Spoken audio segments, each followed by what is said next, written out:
You are listening to a panel conversation recorded live on Tuesday, the 21st of October, 2025, following the performance of Punch at the Apollo Theatre, Shaftesbury Avenue. The conversation is part of the After the Punch series curated by the Forgiveness Project. The speakers are Jacob Dunne, Joan Scourfield, David Hodgkinson, Nicola Fowler, and Shalisha James Davis, chaired by Kate Pakenham.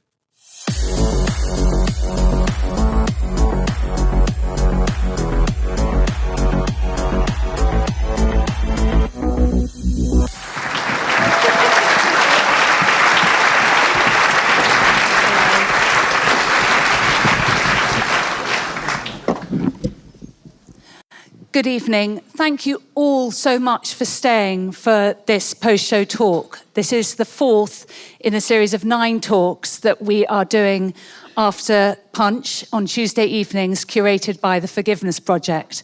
And this talk is in partnership with Remedy UK, who's represented here tonight by Nicola Fowler, who's Assistant Director of Remedy.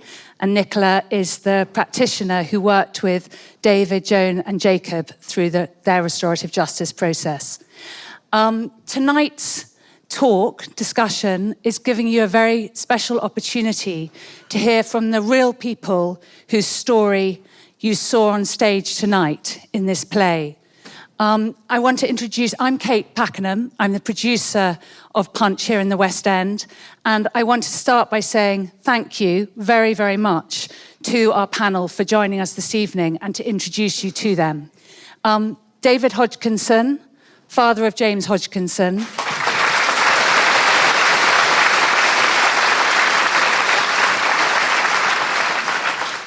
Joan Scourfield, mum of James Hodgkinson.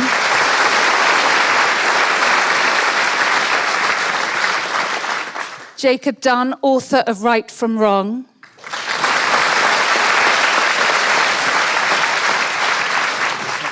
Nicola Fowler, as previously introduced, from Restorative.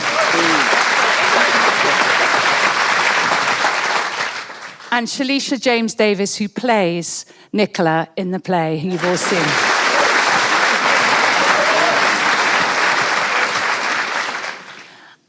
Nicola, I'm going to start with you. I expect some of the audience tonight, this was their first introduction to what restorative justice is. It certainly was for me in coming into this project, and for many of us working on the production. To my shame, I didn't know what restorative justice was. I think it would be helpful, therefore, if you can just give us a context of restorative justice in the UK, what it is, how you access it. Yeah. Absolutely. I think restorative justice and the awareness of it has definitely grown over the last sort of 10 years.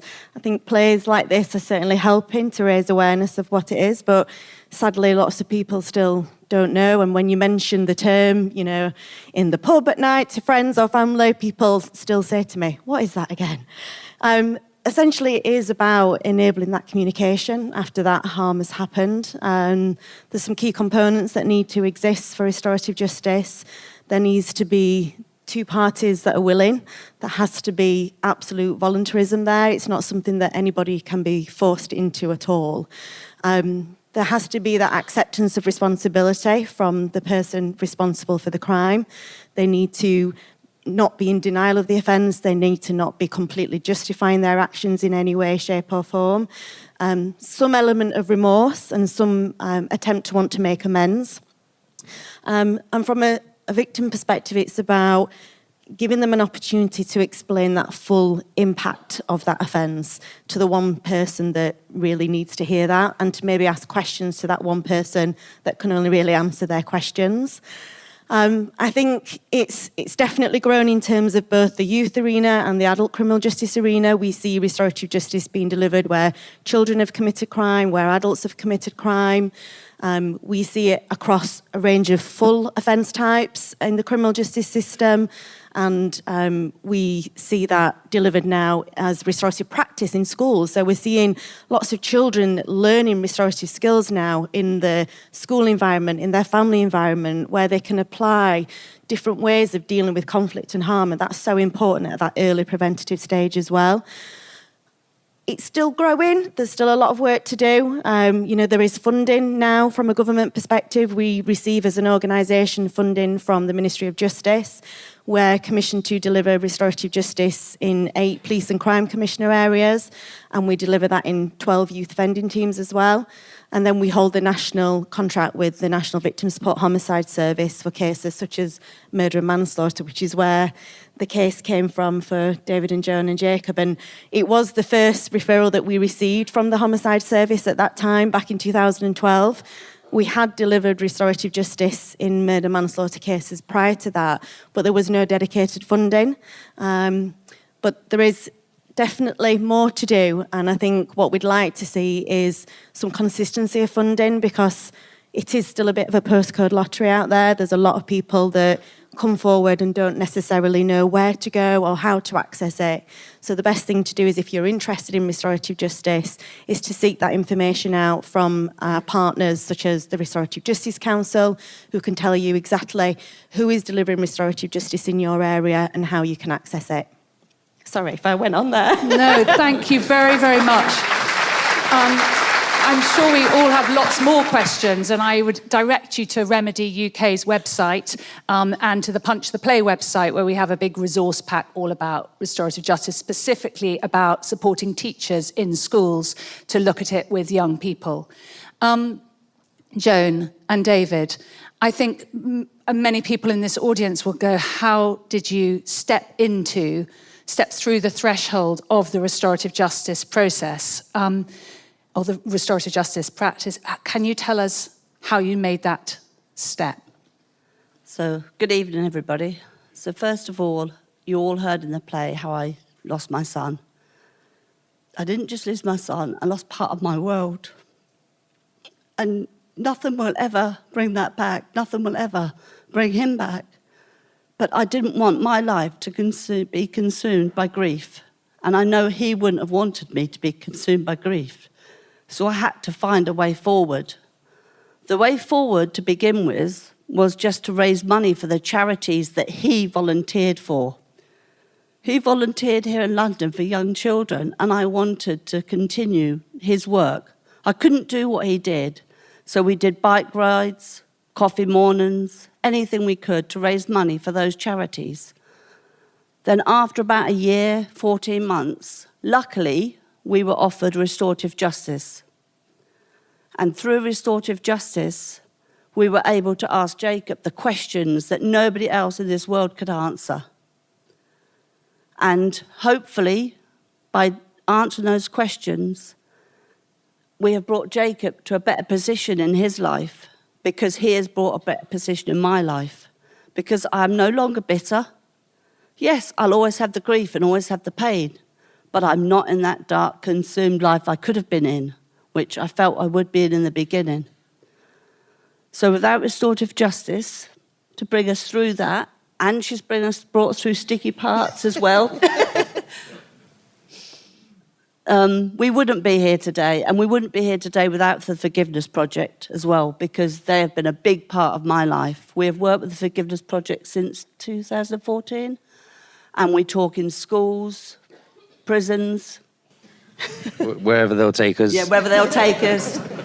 And all we want to do is get the Restorative Justice Project offered to everybody, because without restorative justice, Jacob and I and David would be lost. Thank you, Joan.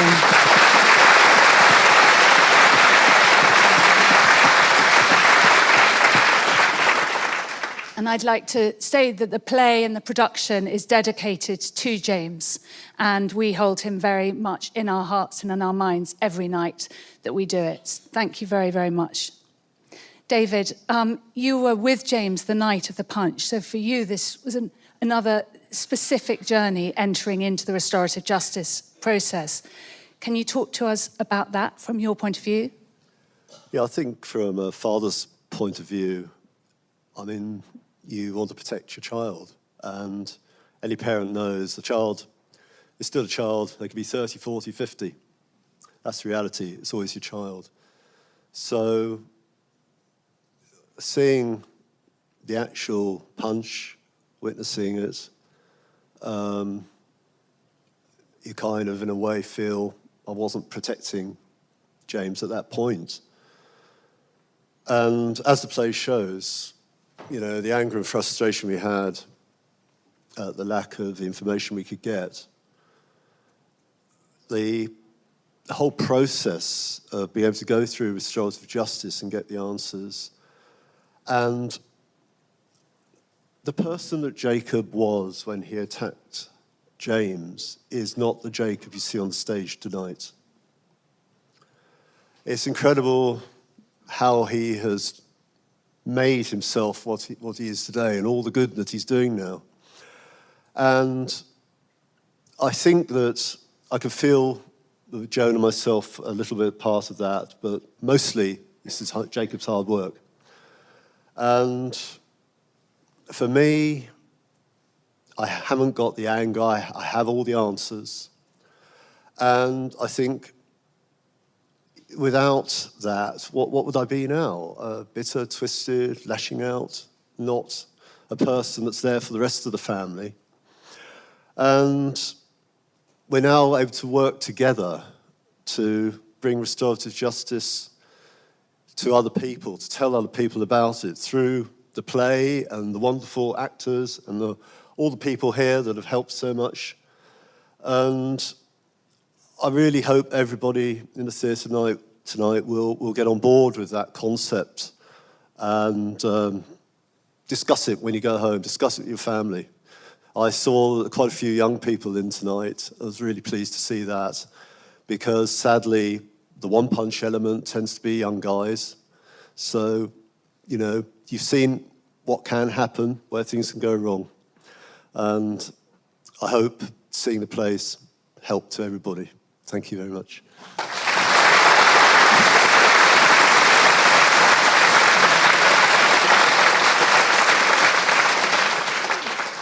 Jacob, Don't ask me a question.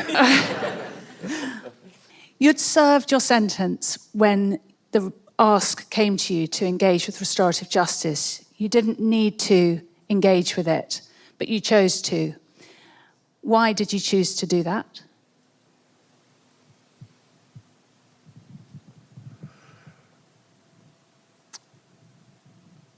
Deep down, I wanted to do it because I'd always been told I was a naughty kid or a bad person. And Nicola came in that office and said, "You're the only person that can answer these questions, and it would be really helpful for them." And I didn't realise that I thought I would be the last person in the world that they'd ever want to speak to or have contact with. And on the face of it, it makes sense. It makes sense that, you know, why would you want to contact the person that's caused you the most harm? But when you actually dig underneath the surface, you realise that it's often that's where your healing might come from. And I felt like that's the least I could do, was to answer their questions and try and give something back. And yeah, I'm very happy and desperately sad at the same time that I've been able to help, but at the same time I won't be able to repair the full harm. So, yeah. Thank you. Thank you very much. I think it's fair to say this is an exceptional restorative justice story. Not all restorative justice processes are this.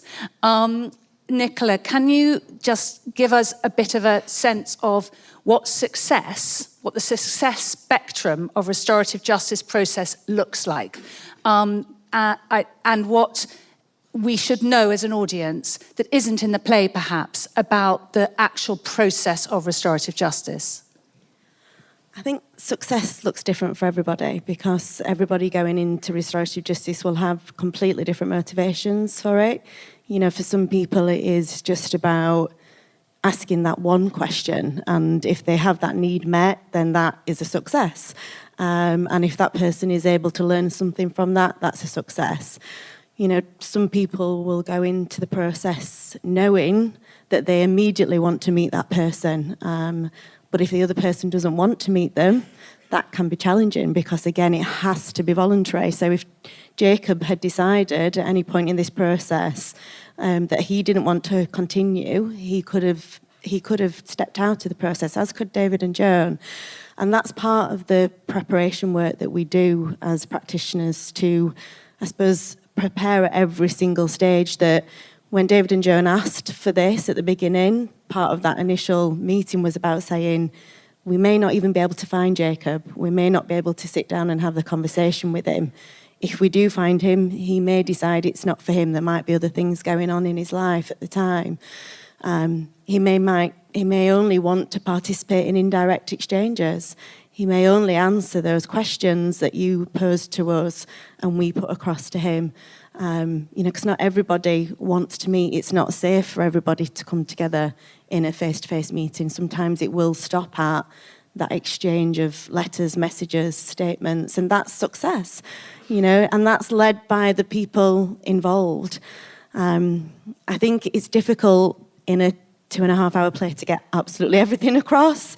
I would like to say I think James Graham has done an amazing job, and Shalisha, of sharing that message of the different elements of, I suppose, preparation, the different scenarios that you will go through. The things that are missing, I suppose, that I think are important for you to know as an audience is that in a case like this, we would always have 2 practitioners. So there was a colleague of mine, Jan Warwick, who was a volunteer. She'd been with Remedy nearly 30 years, and she co-facilitated this case with me.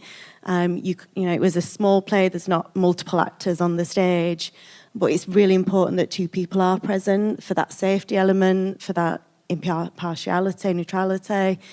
One person leads with the questions, and then the other person looks at body language and checks, is there anything that the other person didn't see?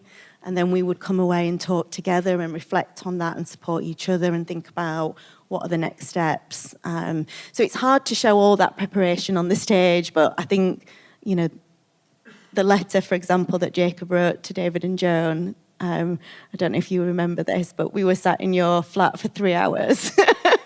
3 hours, we don't leave people with a list of questions and a letter. We sit there and work through what questions do you want to ask. And then when we're sharing those, we're in there in the moment with them.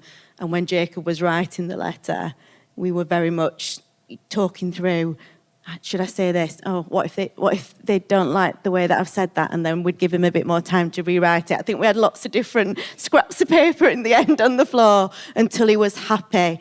And that was what was so important, to get that across to David and Joan. And you can't see that on stage, but they're the key things I think I would want to say. Thank you very much. I think that's really, really helpful and very... Shalisha, you had the job of, with the rest of this incredible company and Adam Penford, the director, putting this story onto the stage. Did you know about restorative justice when you took this job 18 months ago? And what have you learned about it through the process of performing Nicola? Oh my goodness. First of all, can I say, when we have you guys in the audience, for us as the cast, it is the most scariest thing ever, but also the biggest honour to be able to tell this story, knowing that you guys are supporting us. I can speak on behalf of the whole cast, so we love you. Thank you so much. I knew absolutely... Yeah, sorry, we can... Yeah. I knew nothing about RJ when I took the role. I was like, I'd never heard of it. I thought, why would anybody want to do this from both sides? Like, why the guilt that I would feel wanting to do that, or like the anger from the other side.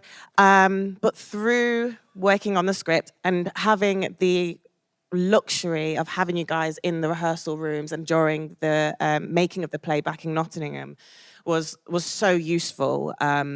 And we were very lucky to have that, to be able to ask those questions. But I fully stand behind your guys' campaign for everybody who is a victim of a crime to have the option of restorative justice, because even if you don't reach forgiveness, even just those small steps of understanding can heal a little bit.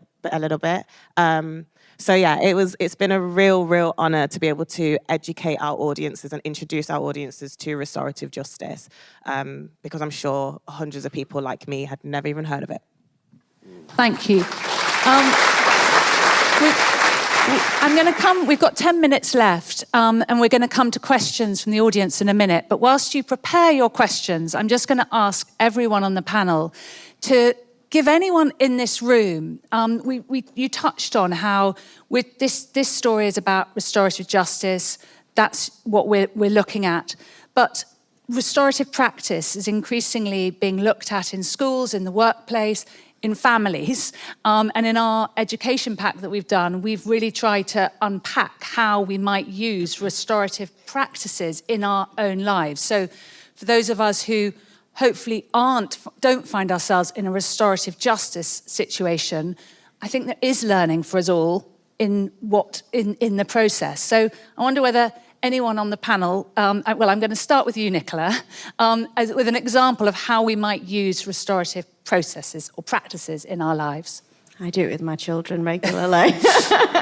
I think it is about just being restorative. You can't do restorative justice to somebody.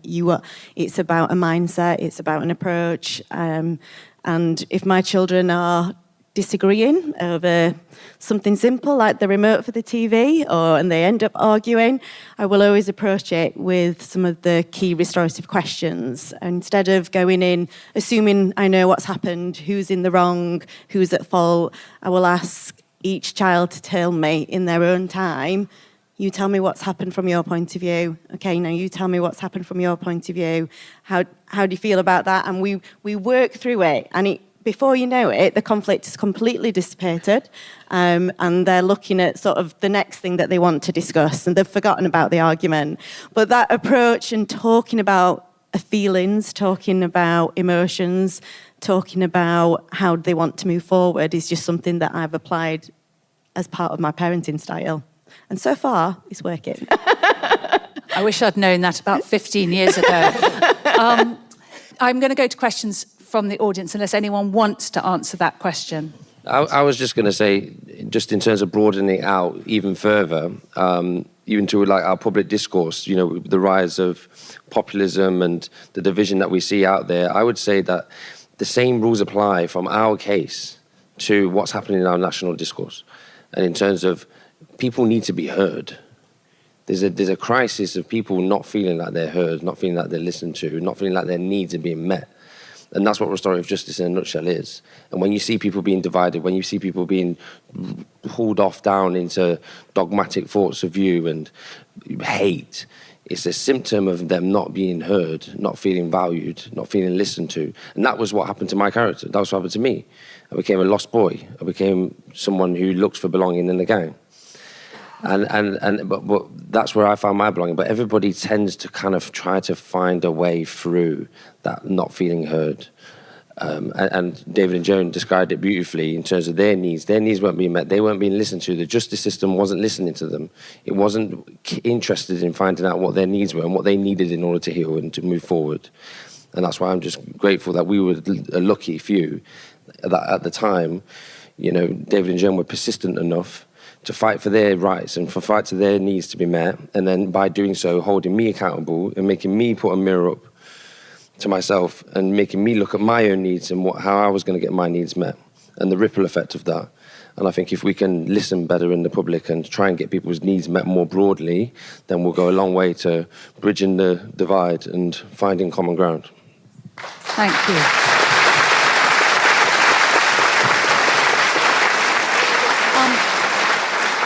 If I could have any hands for questions, we can do a few questions. Have I got... Yes. Thank you. David and Joan, you really don't have to answer my question, but I'll ask you anyway. How has the process of restorative justice affected the rest of your family?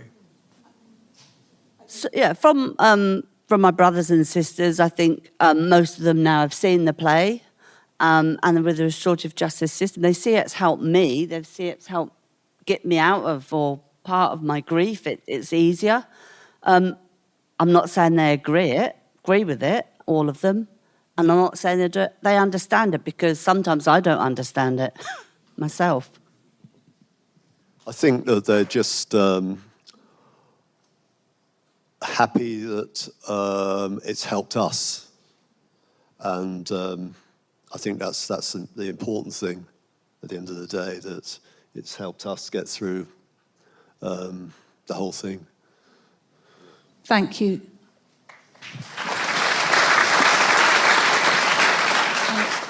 Yes. Firstly, I can't be very coherent because the play has been so emotionally engaging that I am still a bit of a tremble. I really want to say how outstanding the performances were in the whole production. My sister and I brought up by our mother, who was a probation officer and a Quaker, and so we did know about restorative justice when we were younger.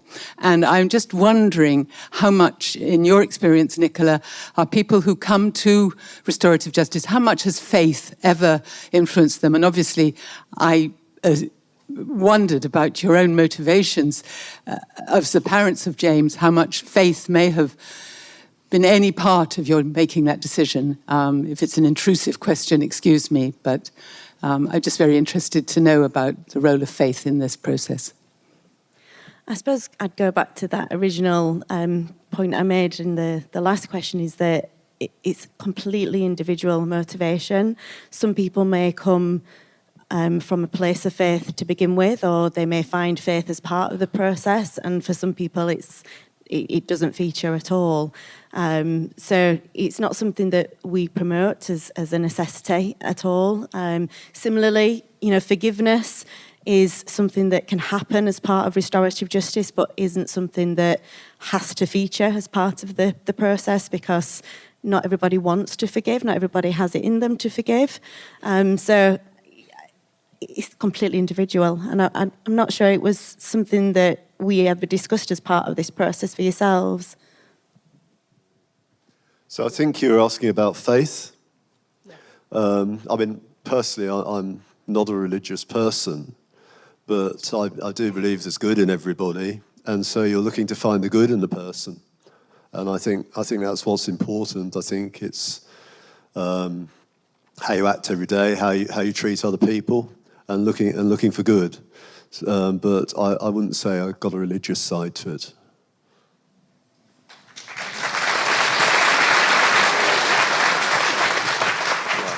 And we've got 2 more minutes, so I think we can get one more question, maybe 2. Let's see. Yes, with glasses and brown hair behind. There's any stats on the impact on recidivism?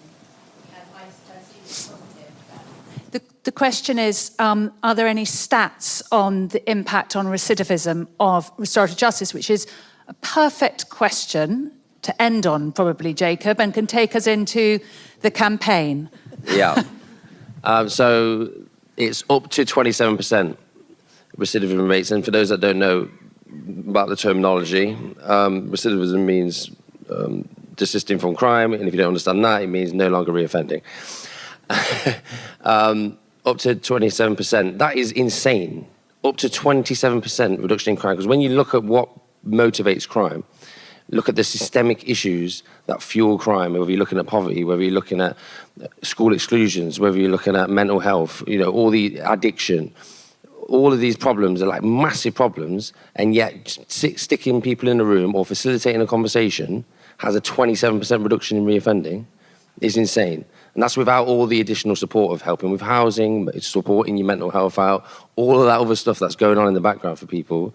And yet it still boasts 27% reduction in reoffending. So that's the answer to that. And going back to, on the flip side, 8 in 10 victims of crime would recommend it to another person who's been a victim of crime. And so that's why we're calling for, and we're tabling an amendment tomorrow. We thought of the idea for this campaign about 6 weeks ago, right? And now we're at the position where we're meeting David Lammy at the Ministry of Justice tomorrow. We've got an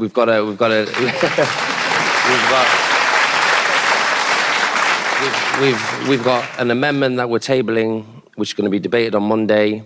So it's a quick turnaround. If any of you want to sign our petition, it's at the righttobeheard.org at the Common Ground Justice Project, where David and Joan are senior advisors to our project, and we're hoping to. Our first campaign is on restorative justice and making sure that victims are heard and victims have a choice in the support that they need, and then we'll be moving on once we get that campaign win, and looking at other areas where there's common ground on justice and trying to once and for all fix our justice system.